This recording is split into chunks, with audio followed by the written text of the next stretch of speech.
to say, so I can't support this budget. Thank you, sir. So you speak tomorrow. Now, Mr. Sanjay Singh.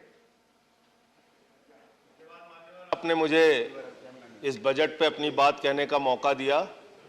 Sir, मैं इस budget पे और इनके digital India पे राजीव जी की एक कविता है, वो एक बड़े अच्छे कवि हैं, उन्होंने लिखा है, वो सदन के सामने सुनाना चाहूंगा।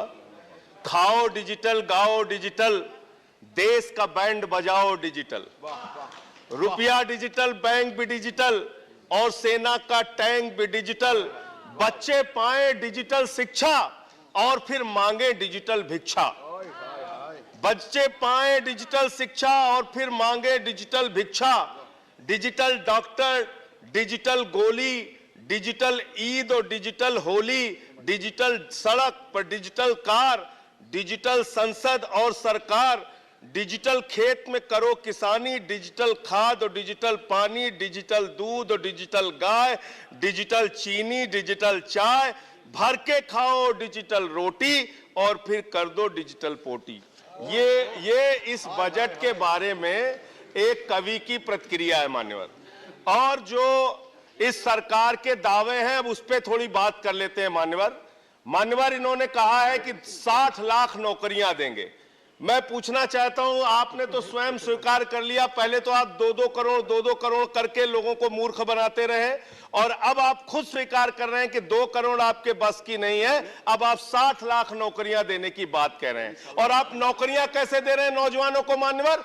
35,000 रेलवे भर्ती के लिए 1 करोड़ नौजवानों ने उसमें फॉर्म भरा और उसके बाद जब उसका परिणाम आता है उसमें घोटाला और गड़बड़ी की जाती है। जब वो नौजवान सड़क पर नौकरी मांगने के लिए निकलते हैं उनको लाठियों से पिटवाया जाता है प्रयागराज में, उनको पटना में लाठियों से पिटवाया जाता है, घर में घुस के लाठियों से पीट पीट के आप नौकरी दे रहे हैं, आंसू गैस के गोले छोड़ छोड़ के आप नौकरी दे रहे हैं। आप कर्मचारियों की बात इस बजट में कर लीजिए मान्यवर। जब कर्मचारियों की चर्चा होती है, पूरे देश के कर्मचारियों की एक ही मांग है, पुरानी पेंशन की बहाली की जाए, पुरानी पेंशन की बहाली की जाए। 40 दिन कोई सांसद और विधायक रह लेता है, पूरे जीवन भर उसको पेंशन मिलती है। 40 साल कोई कर्मचारी नौकरी करता है, उसकी पेंशन आपने खत्म कर दी। पेंशन तो छोड़िए, टैक्स के राहत की उम्मीद थी कर्मचारियों को, आपने इस बजट में वो भी नहीं दिया। इसके साथ साथ मान्यवर, आपने इस बजट में किया क्या है?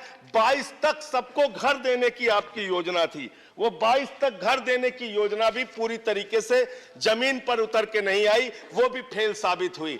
जब आपसे पूछा जाता है सरकार की उपलब्धि क्या है, सरकार की आमदनी क्या है, आप सीना ठोक के कहते हैं अरे हमने तो आमदनी बढ़ा दी, देश का एयरपोर्ट बेच दिया। फिर आपसे पूछा जाता है कुछ आमदनी बढ़ी क्या सरकार की, कहते हैं हाँ हाँ बिल्कुल बढ़ा दी, Steel Authority of India Limited बेच दिया, कोल इंडिया बेच दिया, बीपीसीएल बेच दिया, एलआईसी बेच दिया, बैंक बेच दिया, पोर्ट बेच दिया, सब कुछ बेचने का काम किया। ये आपका मेक इन इंडिया है, ये आपका डिजिटल इंडिया है। मानवर मैं खत्म कर रहा हूं मानवर, मैं मनरेगा की आप बड़ी पीठ थपथपाते हैं अपनी, मनरेगा की चर्चा बहुत होती है, मनरेगा का बजट आपने खत्म कर दिया, खाद की सब्सिडी आपने कम कर दी। इसका मतलब जो गरीबों को अन्न देने की योजना है वो भी योजना एकमात्र आपकी दिखावा है और मार्च के बाद गरीबों को अनाज हिंदुस्तान में मिलना बंद हो जाएगा।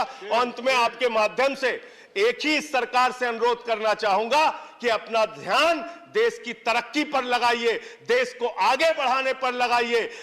बेटी बेटी होती है, हिंदू की हो, मुसलमान की हो, सिख की हो, ईसाई की हो, उसकी इज्जत के साथ खिलवाड़ मत कीजिए, गुंडागर्दी मत कीजिए।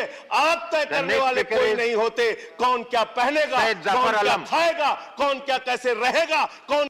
Zafar Islam, I'm sorry, please.